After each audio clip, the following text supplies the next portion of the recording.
अस्सलामु अलैकुम रहमतुल्लाहि व बरकातहू। शहराज गार्डनिंग आइडिया खुश आमदीद। वेलकम कहने जनाब तुहानू अपनी गार्डनिंग अपने काम। उम्मीद करने सारे दोस्त ठीक ठाक होंगे, सारे राजी खुश होंगे।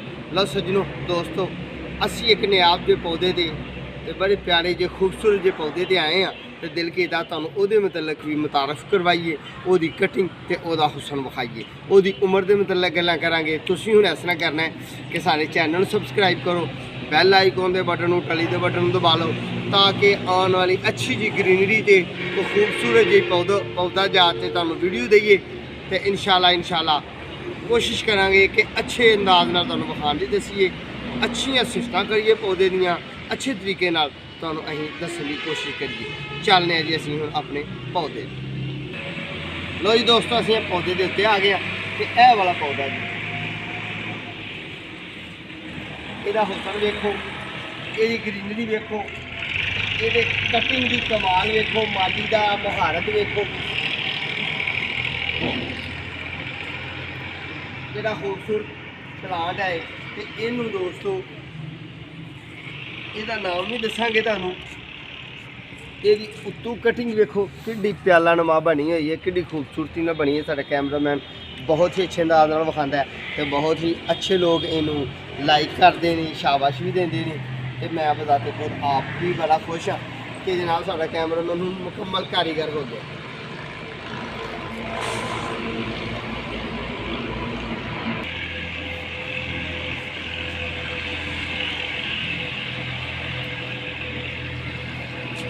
देखो जी, ये पत्ते गोल्डन गहरे गोल्डन ने।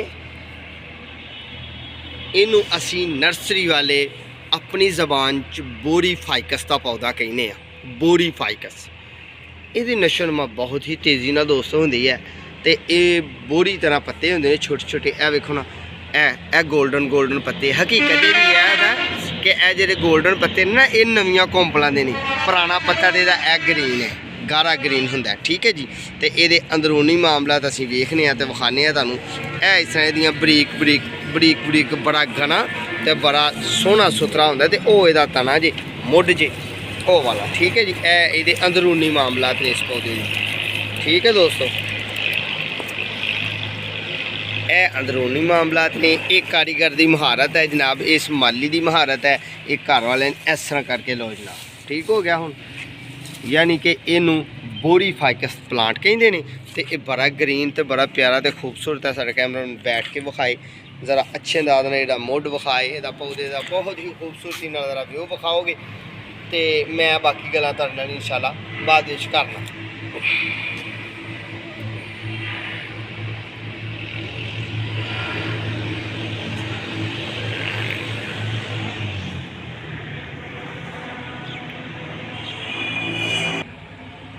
दोस्तों इस प्लांट की, इस पौधे की उम्र तकरीबन 7 तो 8 बरस है।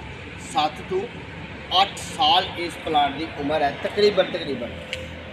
इस प्लांट नूं जनाब गमले दे विच तैयार किया जाता पहला, फिर इनू कटिंग की जाती है। इहदे नाल कोई टेक नहीं, शाख इहदी नरमो नाजुक होंदी है पर एडी भी नरमो नाजुक नहीं होंदी कि जिदों मर्जी मोर लो हवा नाल खराब हो जाए, भज जाए, टुट जाए। हवा फर्जी तौर पर देखो ना, हवा आ भी जाती है इस तरह, तो फिर इन्हें अपनी जगह पर आ जाना।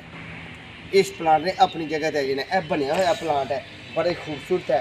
ये तकरीबन 7 तो 8 साल इसकी उम्र है। तो बोरी प्लांट इन्हें कहा जाता है, बोरी फाइकस। एक ग्रीन बोरी फाइकस का पौधा है, बहुत ही खूबसूरत तो बड़ा प्यारा प्लांट है। तो ये जनाब ये मतलब तुहाडी वाकफियत करानी सी, ये मतलब तुहानू विखाना सी। इहदा तना साडा कैमरामैन विखाने की कोशिश कर रहा है कि इहदा तना वेखो, इहदी बनावट वेखो। जे तुहाडे कोल ओपन लान है, खुली जगह हैगी है तो जनाब तुसीं अपने गेट के इंटरस्ट च लाओ, अंदर लान के विचकारली जगह पर लाओ, खूबसूरती नाल घाह ला के ते अच्छे तरीके नाल उत्थे लाओ।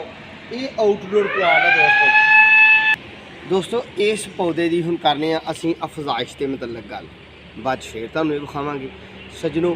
इस पौधे की अफजाइश बजरिया कौंपल होंदी है, करुंबली ए कौंपल। दोस्तों ए वाली कौंपल जिन्नी ए वाली कौंपल है ना, ए वाली नरमो नाजुक कौंपल, इस कोंपल नूं असीं अगस्त के महीना या फरवरी 15 फरवरी तो बाद तो 15 मार्च तो पहला यानी कि टैंपरेचर 25 सेंटीग्रेड तो उपर होए तो 35 सेंटीग्रेड तो थले थले होए तो इस कोंपल नूं असीं कट्टना है। कट के इस कोंपल नूं असीं कट्टना इस अंदाज नाल कि कैंची नाल कट्टना है या छोटे कतीरे कटर नाल कट्टना है, मालियां वाले कट्टन कट्टना है कि ये अगों फिस ना जाए, कोंपल फिस ना जाए, अगों शाख फिस ना जाए, चिट्ठी ना जाए। ठीक है, इनू उस अंदाज नाल कट्टना है। कट के ते असीं इनू ना धुप होए ना छाँव होए, यानी कि इस तरह की धुप छाँव होए कि गहरी धुप छाँव होए, उस जगह च इनू असीं कोंपल नूं मट्टी भर के शॉपरां च या अपने पोर्च या अपनी क्यारी च ओपन तुसीं ला दो, ला के ते इनू रहन देना। ठीक है दोस्तों, ये तकरीबन जे असीं इहदे ते शॉपर पा दईए, ग्रीन पा दईए, हबस इनू दे दईए, फिर यदि 25 दिन यानी कि 25 दिन के अंदर अंदर यदि कोंपल लग जड़ मार जाती है। तो जे असीं इनू ओपन छड्ड दईए तो फिर यदि जनाब 40 दिन के अंदर अंदर जड़ मार जाती है। यदि अफजाइश इस तरह होंदी है, इस पौधे दियाँ लोग छोटे छोटे पौट चला के तो छोटियां भी ये प्यालियां जिस तरह कि विखा रहा है साडा कैमरामैन कि ये बहुत बड़ा है, थोड़ी दूरी तो विखाने की कोशिश करेंगे कि ये बहुत बड़ा है। बहुत बड़ा का मतलब कि छोटे लाने की तो कबूलियत ही नहीं ना ये है, ये तो 8 साल उम्र है। यदा तो राउंड बोन जरा ना round bone 12 foot round bone है तकरीबन, तो जे इतों उधर मिलांगे दोस्तों तो 4.5 फुट 5 फुट बन जाना। ठीक है जी, बड़ा प्लांट है। तो इस पौधे में जे तुसीं गमले दे विच छोटे पोट च लाओ तो छोटा यही डिज़ाइन इस तरह ही छोटी जगह च छोटे फुट वाले गमले च लाओ, 1.5 फुट वाले गमले च लाओ, 18 इंच वाले गमले च लाओ, तो फिर ये छोटे गमले च भी इस तरह कटिंग करके तो ये मुख्तलिफ डिज़ाइनिंग तुसीं कर सकते हो। ये दोस्तों बोरी प्लांट का पौधा है, इनू कहा जाता है गोल्डन बोरी प्लांट होंदा। तो ये ग्रीन ही है, पर ये जो नवियां कोंपल निकलती तो वह गोल्डन निकलदियां ने, जिस तरह कि निकल रही ने गोल्डन निकलदियां ने। तो यह साढ़े माली नहीं जनाब, इनू जो तराशिया तो फिर साड़ी गल है कैंची की जद च आंदा है। जरा पत्ता कैंची की जद च आ जाता तो वह थोड़ा काला होंदा तो कटिया भी जाता है। असल हकीकी पत्ते तो यह ने ना, तो ये फिर जो गोल करना है तो फिर कैंची की जद च आंदा तो कोई गल नहीं आए।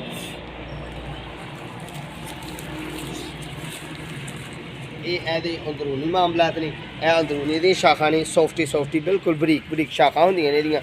तो जे असीं बहुता करीबी तो कट लांगे तो फिर थोड़ा विरला पेगा, फिर ज़रा टाइम बन लेगा। यानी कि इस स्टैप तक आन लगे गाहे बगाहे आहिस्ता इनू इत्थों तक लियाईदा, एकदम नहीं इनू लियाईदा तो तैयार नहीं लियाना। यानी कि जिस तरह कि तैयार का मतलब है कि असीं हुण इस प्लांट में एडे वड्डे नूं लैआईए, एडा मोटा टैन होए तो एडा उच्चा कि इंज बन जाएगा, वो नहीं बनेगा। क्यों नहीं बनेगा कि जो असी छोटे तो इनू कटिंग करते जावांगे ये शाखा ये शगूफे नरमो नाजुक निकलते जाएंगे, तो फिर इन कटिंग करांगे तो ये शगूफे 1 तो 4, 4 तो 8, 8 तो 12, 12 तो 20, 20 तो 24, 24 तो 28, 28 तो 100, 100 तो 200, 200 तो 400, यानी कि फिर डबल तो डबल होएगा तो फिर एक घना होएगा। ठीक है, ये है बोरी प्लांट का पौधा। तो जनाब फिर ये एयर लेयरिंग भी होंगी है। अल्लाह ने जो जिंदगी दी तो एयर लेयरिंग की वीडियो इंशाल्लाह तुहानूं देवांगे। अल्लाह ने अपना कर्म किया तो इंशाल्लाह तुहानूं एयर लेयरिंग के मतलब भी दसांगे। तो हाँ वो जी गल कर रहे हैं कि टैंपरेचर ये होना चाहिए जी कोंपल लानी है, धुप छाँव की हाँ कोंपल लानी है जी। धुप छाँव असीं कहने किनू हाँ कि दिन का कुछ हिस्सा धुप पे तो कुछ हिस्सा छाँव पे। तो जे बहुती धुप होए तो फिर भी नहीं वारे च आंदा, क्योंकि जिस तरह नर्सरी वाले नैट की जाली लाते हैं ना, उस जाली के थले असीं लावांगे तो असीं उहनूं भी अपनी जबान च धुप छाँव कहने, यानी कि गहरी धुप तो गहरी छाँव, ना सारी धुप तो ना सारी छाँव। तो जे तुहाडे कोल दीवार की ओट है या कोई दरख्त ऐसा है कि दिन का कुछ हिस्सा धुप पैंदी है तो कुछ हिस्सा छाँव पैंदी है, तो 15 फरवरी में भी ला सकते हो तुसीं। 15 फरवरी तो लैके 15 मार्च तक भी इस पौधे की अफजाइश कर सकते हो बजरिया कोंपल। तो उधरों अगस्त के दिनों यानी कि हबस वाले दिनों जिन्हों असीं सावन तो भादरों के दिन कहा जाता, उन दिन जी कोंपल कट्टो, कोंपल कट के तुसीं ऐसे ही मामला चलाओ तो अल्लाह करम करे तो यदी अफजाइश बड़ी प्यारी होएगी। ये है गोल्डन बोरी फाइकस का पौधा। हुण गल होर करनी है कि इनू फुल कोई नहीं आते, किसी किस्म के फुल नहीं आते। ये सजावटी पौधा होंदा, कशीदाकारी वाला पौधा होंदा ते इहदी असीं बोनसाइयां बनाने तो बहुत ही तेज़ी नाल बोनसाई बनदी है, यानी कि इसकी ग्रोथ बड़ी तेज़ी नाल होंदी है। इहदी कटिंग जिहड़ी लैनी है ना बहुत तेज़ी नाल होंदी। तो फाइकस के प्लांट जिहड़े होंदे ने दोस्तों, इन्हां दे विच कई ऐसे प्लांट होंदे ने, फाइकस के कई ऐसे पौधे ने, इहदियां कई ऐसियां वैरायटियां ने जिन्हां दे विच बहुत ही तेज़ी नाल इसकी ग्रोथ होंदी है। कई ऐसे होंदे जो बहुत ही स्लो करते हैं। ये म्याना जो है बहुत तेज़ भी नहीं तो बहुत स्लो भी नहीं, बोरी फाइकस का प्लांट है। लो सज्जनों बेलियो दोस्तों, असी तुहानू इहदी एयर लेनिंग के मतलब भी इंशाल्लाह वीडियो पा के देंगे, तो कोंपल के मतलब भी इंशाल्लाह जो सीजन आएगा कोंपल की वीडियो पावांगे इंशाल्लाह। अज असी तुहाडे नाल गल्लां कीतियां ने गोल्डन बोरी फाइकस के पौधे दियां ते बनाया होया बोनसाई का पौधा विखाया गया तुहानू। असी करने उम्मीद कि तुसी साडी वीडियो नू लाइक करते होवोगे, शेयर करते होवोगे, तो जिहड़े नवे आए दोस्तों वो साडे चैनल नू सबसक्राइब करो, बैल आइकन के बटन दबाओ, ताकि आने वाली ग्रीनरी ते को अच्छी जी को पौधा जा एक सोहनी जी खूबसूरत जी तुहानू असीं वीडियो दईए। अल्लाह पाक तुहानू अपने हिफ्ज़ो ईमान च रखे, साडे हक अंदर दुआ करनी है। अल्लाह पाक साडी भी हिफाजत करे, साडे ईमान की हिफाजत करे, तो जिथे रहिंदे हो रब तुहानू खुश रखे, खुश रहो, आबाद रहो, दिल शाद रहो। तो इंशाल्लाह दोबारा फिर मुलाकात होएगी एक अच्छे जे प्लांट नाल, अच्छे जे पौधे नाल, अच्छे दे इरादे नाल। लो फिर अपनी मेज़बान दो उन्नी देर तक इजाज़त। अल्लाह ताला हामी नासर, साडे हक अंदर दुआ करना। अल्लाह हाफ़िज़।